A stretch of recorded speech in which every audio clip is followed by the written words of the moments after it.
So what is it that you're doing now, Brian? Show me. Tell me. Wow. Now we're doing right here Sesame Street. Right there, of course, with Brandon Fraser, which we'll see at the convention right there. He was in Doom Patrol, which is more like he was robotic. And everything he did right here was on robotic right there. From the show right there, from Doom Patrol right there. You know, very nice show. Just wanted to see what it looks like. It only took me 15, maybe 20 minutes or so just to draw Brandon Fraser. Now this right here from the background you see now that you see on the phone, this is from Sesame Street. So what I want to do is put him on Sesame Street. And when I'm drawing other characters, I got Gonzo and a few other little characters I'm going to probably add into the background and put the sign up here to see Sesame Street. I will put the buildings in the background. And all this right here will show you right there, when it comes down to it, it says one of these things do not belong here, which is him. Well, like I said, this is the easy part. Most of this right here depends on how much detail you put in. Shouldn't take, I say, no more than 40, 45 minutes, maybe overall, before everything else. Like now, I'm gonna start before I go add in the street sign, which actually I might go to the street sign. So I'm gonna start right here. I'm gonna look for the street sign, and it should, I believe it looks something like this. You see, somebody drew a very good picture. Wow, right here. that's great. Yeah, somebody drew a very good picture right here. As you can tell, there's different characters. There's big birds teaching out everything. So now I'm gonna just go ahead and I'm gonna put in the street sign behind here because it's just easy to do. Get it on out of the way. No, but you got done everything. Pretty much done everything. You got so far.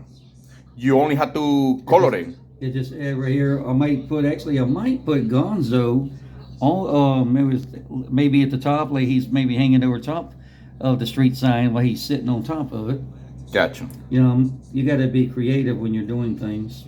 Exactly. You had to be creative when you do things. Do you hear that from Brian Blackwelder? Wow. This is the beginning from Crossover Kings. Yeah, everything takes time, but everything doesn't take a whole lot of time to do things. You got to know the distance. You got to know where you want to begin and where you want to end at when it comes to doing these pictures. That's what I'm doing now, because I know I'm going to add somebody up here at the top of the sign. If I can get Gonzo out there, but like I said, they don't take very long. Let me see it on the other side. Wow. So when do you draw this? Did you draw it today? Well, I drew this one the other day. I just wanted, and actually I drew this this morning. Okay. It took about, like I say, roughly 15, 20 minutes just to get Brandon Fraser in there. Is that Brandon Fraser in the middle? Yeah, Brandon Fraser is in here. Okay. See what it is? He had an accident that happened right there on the road right there, and something happened. The only thing that was saved from him was his brain. The rest of it is, of course, where the doctor took him on in right there. When he patched him up, he put his brain inside here, so he still feels, he knows he's in there, but he feels like there's no feeling toward anything else. I mean, it's sad right there. They got so many different people at this home right there to where they're at, and they go through a lot of stuff. Every one of them has their own individual personalities, which is, there's so many different things you can do. If you watch the show Doom Patrol, you would see that in there. I mean, it's a variety of things. Brian, to be honest, I can see your business and your drawings are going to be successful. You're going to have a great future with us. And of course, nobody's actually seen, a lot of the different drawings which you have, but I do have a quick samples here. Okay, he's going to show us some samples. Wow, let's take a look at it. Well, yeah, you see better in the light. So you'll see if you're in the light. Come back over here. Give an idea. Okay. This doesn't take very long here. Show us the drawings because I'm really interested about it. Well, let's get you with some of the really ones up to date a little bit here. Wow. Such a variety. And there's different crossovers from so many different things. There's some older ones. Here's some ones that are a little old, but actually kind of updated along these right here. Okay. I mean, all these right here come in varieties. Here's the ones that actually go in when you want to add in detail. Is that from the Jurassic Park? Is that They're both. I remember this guy from the Jurassic Park. Both of them. Robert Muldoon, better known as Bill Peck. I remember this scene. Well, I remember this scene in Jurassic Park. Wow, you got it Michael right. Crichton created Jurassic Park, but again, Wayne Knight playing this dear Neardry, he points at him because he wrote the book about this right here, but he's got a Dilophosaurus that attacks him later. But he reads the book Prey right in front of him. As you can see, the backgrounds and everything else on here is all added in. You see, there's different things. You see the bar scenes. You see, actually, this guy actually made a mistake in the movie whenever he said Dodson, we got Dodson here. He actually made a mistake by turning around when he wasn't supposed to, which is funny. But this one here, normally Robert Muldoon would say, clever girl. Now, what it is, Deadpool's there with him, but Deadpool says, who you calling a clever girl? Knowing the Indominus Rex right there, the way she was, she could camouflage. Already it's too late when he don't notice, but he notices, but he doesn't when it's too late.